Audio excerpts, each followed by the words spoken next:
અંકલેશ્વર ઉદ્યોગ મંડળ દ્વારા આયોજિત 15મા ઇન્ડસ્ટ્રીયલ એક્સપો 2025નું આજરોજ રાજ્યના નાણાં અને ઉર્જા પ્રધાન કનુ દેસાઈના હસ્તે ઉદ્ઘાટન કરવામાં આવ્યું હતું। આ મેગા એક્સપોમાં વિવિધ ઔદ્યોગિક એકમો દ્વારા 260 જેટલા સ્ટોલ ઊભા કરવામાં આવ્યા છે। 3 દિવસ સુધી ચાલનાર આ એક્સપોની રાજ્યભરના લોકો મુલાકાત લેશે। એક્સપોની સાથે સાથે એઆઈએ આનંદપુરા ટ્રોફી એવોર્ડ સેરેમનીનું પણ આયોજન કરવામાં આવ્યું હતું। આ કાર્યક્રમમાં ઉત્કૃષ્ટ કામગીરી કરનાર ઔદ્યોગિક એકમોના પ્રતિનિધિઓનું સન્માન કરવામાં આવ્યું હતું। કાર્યક્રમમાં અંકલેશ્વરના ધારાસભ્ય ઈશ્વરસિંહ પટેલ, ભરૂચના ધારાસભ્ય રમેશ મિસ્ત્રી અને અંકલેશ્વર ઉદ્યોગ મંડળના પ્રમુખ હિંમત સેલડિયા ઉપસ્થિત રહ્યા હતા। એક્સપોના chairman doctor Vallabh Changani, secretary Haresh Patel, ઉદ્યોગ અગ્રણી એન.કે. નાવડિયા અને લઘુ ઉદ્યોગ ભારતીના બળદેવ પ્રજાપતિ સહિતના આગેવાનો પણ હાજર રહ્યા હતા। નાણાપ્રધાન કનુ દેસાઈએ પોતાના સંબોધનમાં જણાવ્યું હતું કે વડાપ્રધાન નરેન્દ્ર મોદીએ મુખ્યમંત્રી તરીકે વાઇબ્રન્ટ સમિતિથી શરૂઆત કરી હતી। તેમણે ઉમેર્યું હતું કે આ પ્રકારના એક્સપો પણ રાજ્યના ઔદ્યોગિક વિકાસમાં મહત્વનો ફાળો આપે છે।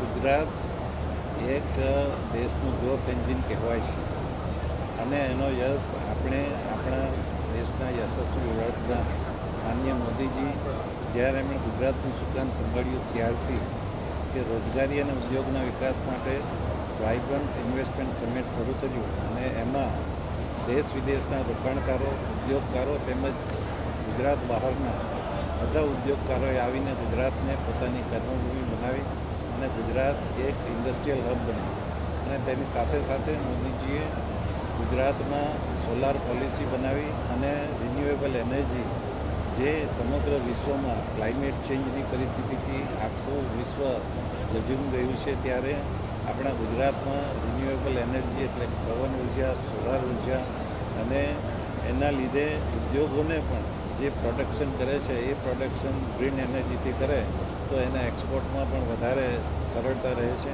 આવા અનેક આયામો ગુજરાત સરકારે શરૂ કર્યા અને તેને માનનીય મુખ્યમંત્રી શ્રી ભૂપેન્દ્રભાઈની સરકાર અમારી ચલાવી રહી છે અને ઉદ્યોગો માટે ઘણા બધા સુધારાઓ થવા થઈ રહ્યા છે અને આ એક્સપોનું આજે જે ઉદ્ઘાટન થયું એમાં આ વિસ્તારના સૌથી વધુ લોકપ્રિય ધારાસભ્ય શ્રી ઈશ્વરભાઈ, ભરૂચના ધારાસભ્ય શ્રી રમેશભાઈ અને સાથે સાથે અનેક ઉદ્યોગપતિઓએ ભાગ લીધો અને ઉદ્યોગપતિઓને શ્રી ડીએ આનંદપુરા પુરસ્કારથી સન્માનવામાં આવ્યા, જેઓ ક્વોલિટી, એક્સપોર્ટ વગેરેમાં આગવું સ્થાન પ્રાપ્ત કર્યું છે અને મોટી સંખ્યામાં ઉદ્યોગપતિઓ અને ગુજરાત તેમજ ગુજરાત બહારના ઉદ્યોગપતિઓ આ એક્સપોમાં ભાગ લીધો।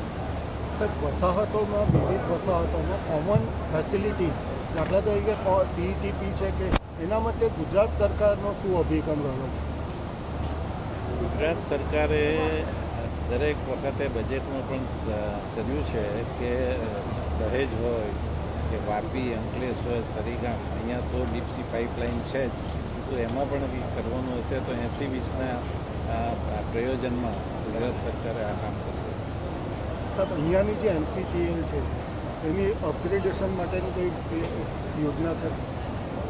આ તો કન્ટિન્યુઅસ પ્રોસેસ છે એટલે અપગ્રેડેશન કરવાની જરૂર હોય છે અને એ રીતે થતું જ રહે છે। સર, એક દાયકા ઉપરથી 18 મંથ બી લાગી રહી છે, એક દાયકા ઉપર 10 વર્ષ 18 મંથ બી ક્રિટિકલ ઝોન આપે છે।